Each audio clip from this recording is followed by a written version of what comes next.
Tell me if you've heard this before. A middle-aged man goes around a dystopian world in a bunch of different areas with a child attempting to survive and keep you both safe. Yeah, no, I'm just kidding. We all know the comparisons to other dad-like games, and I won't mention that much throughout this review because outside of it showing a child that you bond with, it's very different in almost every aspect. Alright, this game is still pretty new, so there is going to be spoilers ahead. Spoilers will honestly not matter that much, but go ahead and strap in because we are headed to the moon. Alright, kicking off the story, we have this resource that's called a Luna filament. It's a new fancy technology, and our guy Hugh, who's an engineer, is being sent with a team to discover why communications have ceased with this giant colony called the Cradle. And now that I've typed that out, and now that I'm saying it, holy shit, is that similar to Dead Space. The opening there is very similar, but anywho, we get there to this colony on the moon and there's no one to be found. We see the AI system still kind of moving around and doing their thing, and we come across an iRobot looking ass guy. And then the moonquakes start happening, and remember, we are still on the moon. We find out that the robots are bad, they're drilling into the earth because the Luna filament thing. That's not part of why they're bad, but that's why the moonquakes are happening. Then randomly this little girl comes and helps us, she heals us, and we get mostly back to normal. We learn that she can hack these robots, allowing them to sort of open up and reveal their weak spots, which of course allows us to follow up with our gun and shoot them down. The starting weapon that we have is a pistol that looks a hell of a lot like a plasma cutter from Dead Space, and I swear the comparisons are gonna end there. But we go off to the races to figure out where everyone is and what's going on, and just what the hell is up with this little girl that found us and can randomly hack shit. We have a central hub that we can return to that's called the shelter, which honestly, it's the best part of the game. And it's probably one of the best little hub areas in any game that you'll ever see. Over time, we unlock a ton of different features here, but it's mostly used to get some upgrades and then embark to our next zone. But before we do so, we have to get fully kitted out by loading all of our weapons and everything into our kit. The story is so predictable that I even rolled my eyes at multiple points, because we discovered that this rogue AI of the station that's called Itis is what's making all of the bots go just fucking ballistic. Everything here is 3D printed on this planet and can be mass produced in an instant. The little girl, who we nicknamed Diana, after a very cute moment that's reminiscent of Tarzan and Jane, she also lost her memories and she just wants to help us out. Meaning that we're gonna get some classic moments of bonding with the child, right? Let me tell you, the writing in these little moments are pretty fucking genuine. First of all, Hugh is just a nice dude, which is a breath of fresh air, because for these dad-like games, usually they're all like disgruntled assholes who have learned to be decent over time, but no, Hugh is just already a decent guy. Diana will ask random questions about Earth all the time, and he talks to her like a normal person, giving his take on specifics and perspective on how he feels about it. Not attempting to necessarily sway her opinion or force a certain idea, but just how he mentions how fucking cool the Earth is and how fun it can be. His memories that are tied to that subject and so on. This way it leaves the world ahead to remain as vast and wide as possible, allowing Diana to dream big, but also have fun with her new discoveries. And by discoveries, I mean these holograms. They're called REMs, but we find them throughout playing the game, and don't worry, I'll get back to the main plot here in just a moment. But Diana and Hugh really are the real story here. But anyways, go back to the holograms. They're centered around a specific type of place. So in one zone, you're going to find a lot of bedroom-like items full of toys, and the next one, you're going to find a beach with sandcastles, and so on. They are these little snippets of places and fun activities on Earth that Diana has never seen or experienced, but wishes to do so. Every time we bring one of these back to the shelter, she gets a little cutscene of her playing along or enjoying these new toys. Hugh will on occasion make some fun comments, and then they move on to the next area. It really builds these small character moments that represent bonding between just two fucking people. Although one is human and one is a program that is meant to be human-like, he still treats her with care and decency regardless of this fact. Because again, Hugh is just a good fucking dude. This happens throughout the entire game and the main story, where Diana learns more about Earth and its people and everything surrounding them. The main plot has us tracking down this rogue AI mainframe in an attempt to shut it down, of course, and stop it from wreaking havoc on everything. And we come across another Pragmata, which is this child thing that Diana is as well, but this new one is called, well, just the number 8. She's trapped and we need to save her, and guess what? She's actually the bad guy. Who knew? Of course we fucking knew. Everybody saw that coming a mile away, and the moment that she's on the screen, you can just look at her and go, yeah, that's the fucking bad guy. Anyways though, we keep working to possibly shut down this mainframe, save the character named 8, who's this other child, whatever it is that she's trying to trick us or whatever she's doing. We find out that there's this thing called the dead filament that is basically like a scourge that anything it touches, it basically just absorbs and kills. Specifically organic life. This is very important because later on our main guy Hugh gets afflicted with dead filament and he chooses to not tell Diana about it, leading to a grim ending. But before we get to that, the story has some parts that remain interesting. Especially when it comes to the doctor who created these Pragmata children. The corporation who's in charge of everything on the moon is mining for this lunar filament resource. It's got some world building and it's all cohesively coming together. It's just never really surprising or all that engaging. It's very, very similar to every other movie, show, book, any sort of thing that you've experienced talking about AI and evil corporations. A story that we've seen many times over the years. But outside of all that, these moments where we learn about Diana and Hugh specifically are what make the game for me. Without these two characters at its center, I would have been bored from the story within just the first few hours. And as we said before, 8, this other child, Pragmata, is actually evil, but due to her connection to the doctor who created her and how he did so in an attempt to save his own daughter, but he failed in doing so and that caused all this other junk and yada yada. But she turns the AI on the station rogue on purpose and she's controlling it, and for some reason she attempts to send this dead filament down to Earth to basically kill the entire human race. And this is all because the doctor got kind of tricked whenever it came to him trying to save his own daughter. The corporation kind of murdered her. Yeah, they definitely did. But anyways, as any great story does, of course, our main character is the only one who can save things, right? As I've said, we've heard these tropes before. We're there to stop her. And after besting her in the final boss fight, we slowly work to get Diana into a very small shuttle and then send her back to Earth. That way, she can experience all the things that she's dreamed of and that we've chatted about over the last 12 to 15 hours of playing the game. Hugh is basically dead at this point. The dead filament that afflicted him hours ago has been slowly eating away at him. So for our final send-off, we slap her into that capsule, jettison her off into space that's headed directly to Earth, while we stay behind and relax for just a few small moments before succumbing to whatever this stuff is gonna do to us. And I promise I only cried a little bit. But alright, before we move on to the gameplay, I want to mention some things here with the story, because one, that was a lot. But I really did enjoy the connection between Diana and Hugh as it developed over the time of playing the game, in what felt like a more organic method than some other games have it. The ending was sad and made my eyes tear up quite a bit, but only because Hugh is just, he's that fucking dude. And I say that with the most amount of love possible because he's not just a dickhead. He does have baggage, but he views his past in a positive light. He tries his best to brighten Diana's day by relating to her in every moment that he can. And after talking to a friend, they actually completed the alternate ending after doing a bunch of optional objectives. I didn't see this for myself, but I enjoyed the main ending that I got after doing the basic story, because there is a ton of optional stuff and I am just not gonna do all that, okay?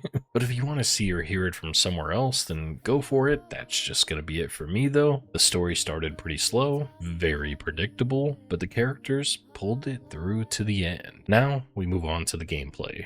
And boy, I tell you what, the previews of people saying that this game was like a PS3 game were not fucking lying. Now hold up, let me explain on why I agree with that. It feels like the best goddamn PS3 game you've ever played in your goddamn life. And as you've probably already seen or heard, we shoot, we hack, and these two things go hand in hand as we work to systematically break down all of these robots on the moon. Your gun will basically do no damage until you hack the enemy and open up their weak points, then you're free to blow them the fuck up. You start off with a measly little pistol that has infinite regenerating ammo, and later you get an assault rifle that also has infinite ammo, the same as the pistol. You have to choose to utilize one over the other though, and this sort of sucked because why not just let me swap depending on who I'm fighting? Maybe there's a moment where I want to be more precise and I want to pull out the pistol to do so, and other times where I just want to have as many bullets going out as possible. Let the bullets fly, pull out that assault rifle and let them go. But anywho, you also get a ton of optional but very limited alternative guns. Most of these are offensive in nature and deal tons of damage in unique ways, but some of them help you stun or lock down your foes for a moment, giving you a breather or a bit of utility to dispatch your enemies. But these only last for a small moment and they do have very limited ammo supply,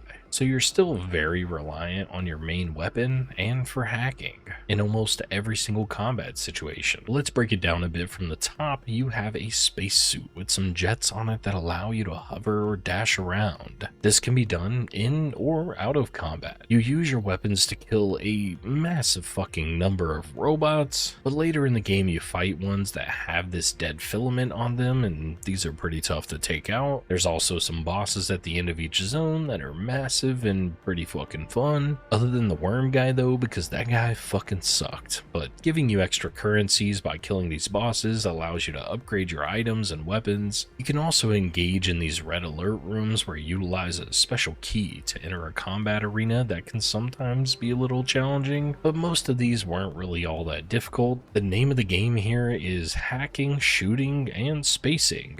And I did not mean that pun when I wrote this, but that's very funny. It feels a lot like a Resident Evil game. I mean, it is Capcom here. You really don't want any enemies getting that close to you, so you either need to kill them before they reach you, or you need to maneuver around to a safe spot. This will give you enough time to hack them and smack them, and it's a third-person action game. It's gonna feel a bit like Resident Evil. If I were to compare it to a few games, I would say it's a mix between Dead Space and Vanquish, and I promise it's not just because of the spacesuit, but again, a new twist with having more utility weapons and the weird hacking mechanic. To elaborate a little bit more on that hacking portion here, you have nodes throughout a grid that you have to maneuver until you reach the endpoint. Some nodes can open up the enemy for damage, others have equipable nodes that give you other bonuses and can enhance or alter combat. Maybe dealing a burst of damage or making the enemy turn on its friends and help you out for a little bit. Another one that stuns or heals or burns. There's a few others, but you get the idea. They add a little wrinkle to combat, but they are consumable. You usually get about 2 or 3 of these until you utilize them and then they're gone for good, but luckily, just like the optional weapons, you will find a ton of these throughout the levels. And in almost every single combat arena that you go into, there's going to be 1 or 2 on the ground that you can just pick up and utilize as you're dispatching the guys in front of you.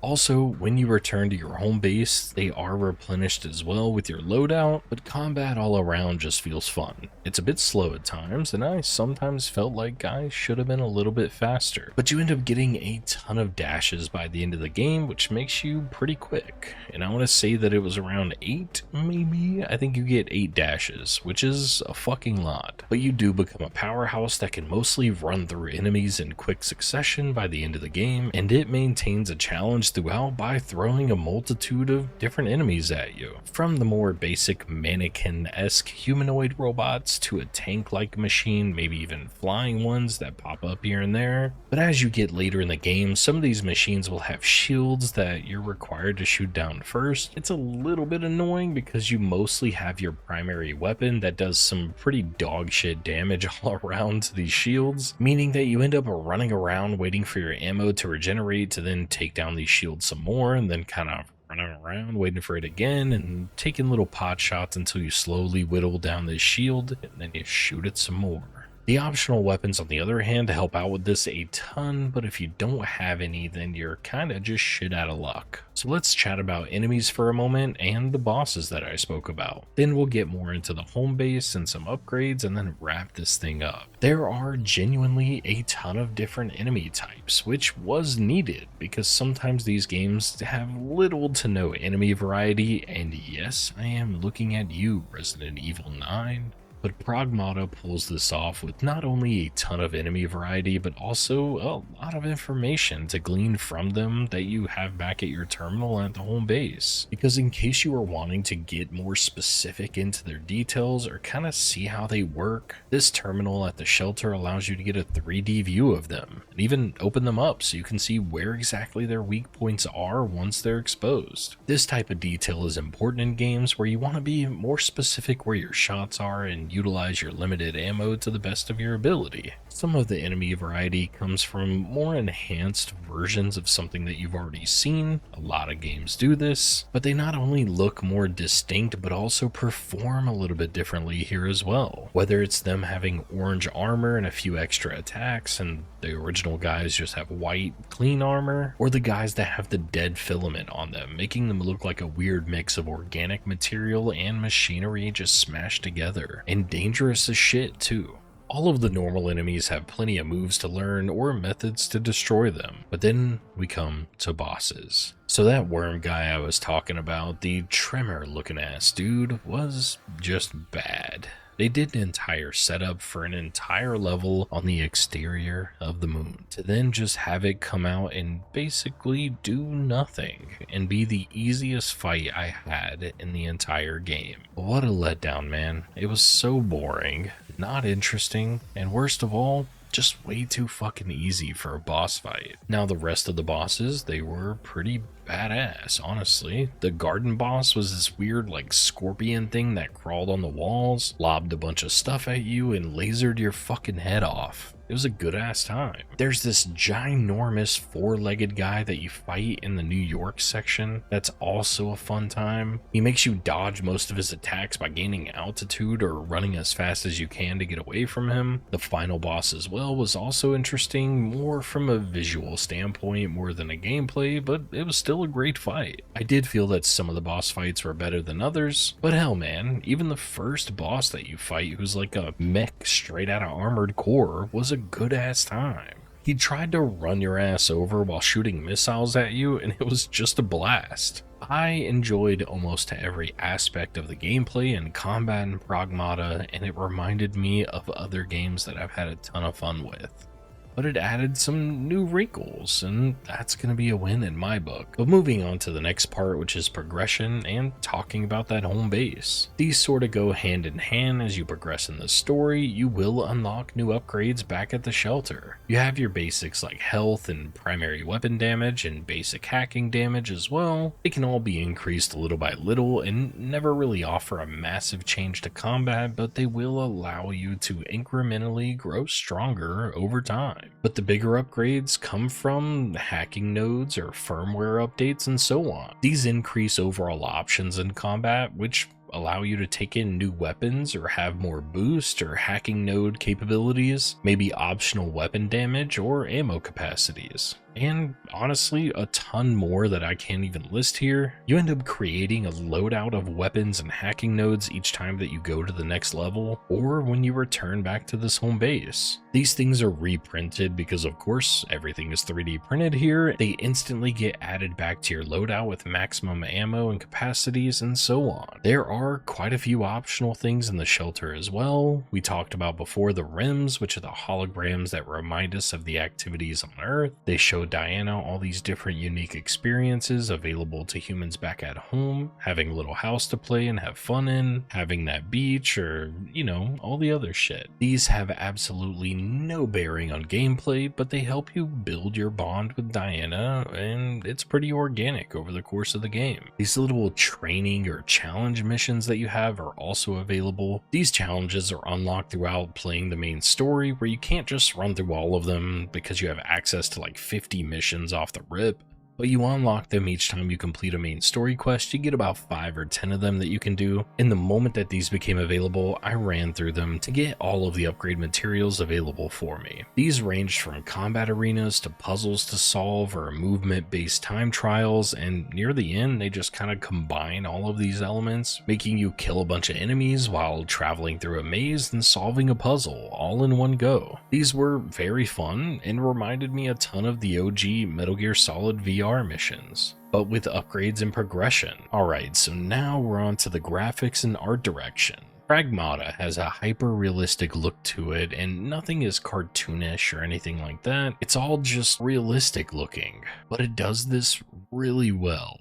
Like, really fucking well. Now, it's not on the same level as something like Death Stranding, but again, it's pretty fucking close. Every single enemy has parts that come flying off of it. They open up in realistic ways with their little panels getting flared out. The world around us has a combination of metal, motherboards, and motherfucking white walls everywhere. The game's zones are mostly pristine, but not to a fault. It mixes these up dramatically, which is honestly pretty awesome to say in a game that is mostly centered around super clean 3D printed shit on the moon. It starts off with a ton of interior sections, but then onto some gorgeous and weirdly surreal New York level, and then after that we go on to a bunch of plants in an organic zone, then a wide open space on the surface of the moon with rocks and shit everywhere, then finally into the dark and grittier area that has all this dead filament stuff, and it's got a ton of variety, and it looks amazing. Hugh's suit always looks great, and even the optional ones are pretty cool, but not as great as the first one. Diana always has her hair flying around, especially in these low gravity zones where it reacts naturally to any change in movement, and having this girl basically just strapped to our back the entire game with her outfits and ours remaining stylish and super detailed makes it all feel very real within this world. Every zone, although missing all signs of human life at this point, seems very lived in. There's toys on the ground and personal items inside of every living space. These small touches are not lost on me, and I appreciate you for them, Capcom. The final graphics type thing that I do want to mention here that I absolutely fucking love are the small, but in my mind, the massive animations that accompany certain actions. You have this little robot guy at the home base that's named Cabin, who is fucking adorable with a little face that moves around, but he's always jumping and spinning around or doing something quirky every time you interact with him. It's only like a little 5-second thing that he does, and it's not needed. You could just end up approaching him and then go right into some sort of menu, but no. They added this little tidbit just to make it that much more charming. And the same goes for Diana. She takes a bite out of an SSD to learn the information and data that's loaded onto it. She also says binary in quick succession to show that she's hacking into something with her 10101100 being said as quickly as possible. But even when Hugh gets a firmware update for his suit, he slaps it into his arm that has in the little upgrade slot, and then you're off. These very small, but very unique animations make the game so much better for me. Stellar Blade is a game that I will always mention that has these similar moments that just make me go, damn. Someone spent some extra time and effort to make these very minimal animations that just add so much to the overall world and texture of things. But alright, getting into the next thing when it comes down to audio and music. They've also nailed this in the best way possible. There's distinct audio cues for every interaction. The UI and interface usage has little beeps and boops that are reminiscent of many great games out there that pull this off with ease. There's a lot of bad games out there that don't do it well, but there's a lot of good ones out there too. But whether you're bumbling your way through the upgrade tree or selecting new weapons to equip or navigating the frantic hacking mechanic, it all sounds crunchy and it just has a perfected tone to it. I wish more games took more care into audio like Pragmata has. But stepping around on different surfaces, the blasting of different weapons or jet propulsions from our suit, everything from our character, the world, and the enemies just sounds perfect. Shooting and and watching pieces fly off the robots in front of us is not only a visual spectacle, but also a treat for the ears as well. Then we have the songs and the ambient sounds. The shelter and the other non-combat specific zones will keep you in a moment with a softer tone and a chill vibe. But then once combat begins, it's balls to the wall and the music follows. It ebbs and flows with your actions, with whatever you're experiencing emotionally as well. If a character is hurt or happy, you will know it just from the audio. Many games consider music and general audio to be a bit of an afterthought, but Pragmata, it doesn't do this. It knows that audio and visual go together. It's integral to the experience, and they executed it with perfect scores all around. And yes, I did mean that pun that time. Moving into this last section here, where I want to mention some of the ways that I wish the game was just ever so slightly better, but also where I think it did some really great shit. Some of this was mentioned previously in the other portions of this review, so starting off again, the shelter is incredible. Not only is it a hub, but it's also a space for you to grow over time with Diana, learning more about these realms as we collect them, giving those glimpses into Earth, but Diana reacting naturally to all of them.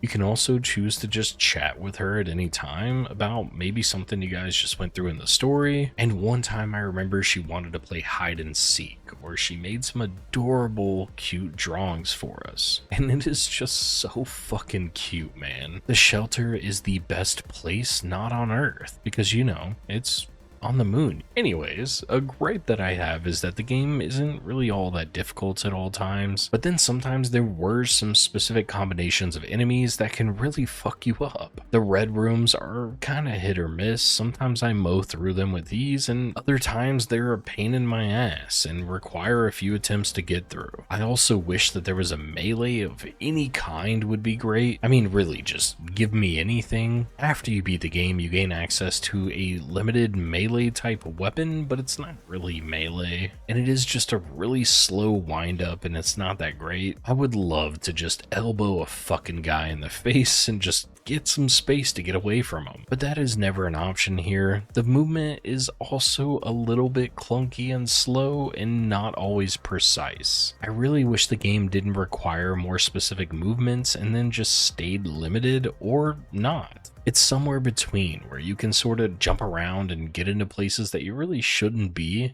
but also you're able to grab onto a ledge or maybe land on one, but then the next time that you attempt it, you just fall to your death or never grab onto it. This led to a few moments of frustration, especially during the challenges, but the final gripe that I have is with the ending and the final boss. It's big, bombastic, and pretty fucking cool, but it's really bad when it comes to the gameplay. It's on rails, it's slow, and it's boring. You shoot the big thing, you wait a few seconds, you shoot the other big thing, and then you repeat this for 5 whole minutes. And this portion on rails soured me a little bit as we kind of got to the end, but as you've heard throughout this review, I have enjoyed almost every aspect of Pragmata. Diana, Hugh, the world, the technicality that's put into the smallest things are all fantastic. They didn't fail a lot here, they executed almost everything to perfection. And for these pain points that I have, they are very minor, so I say, fuck yeah, go buy this game. It's not too long, it's not too short, it has a pretty fucking good in-game grind if you're into that, with more challenges that await you. It's also $60 instead of the new norm of being $70. Why that is, I don't fucking know, but just go have a blast. Cry a little, zoom around in your little spacesuit while hacking some fuck-ass robots, and enjoy yourself. But that's gonna be it for me. This review is now done. Do all that dumb YouTube stuff, blah blah blah, yeah, and I will see you next time.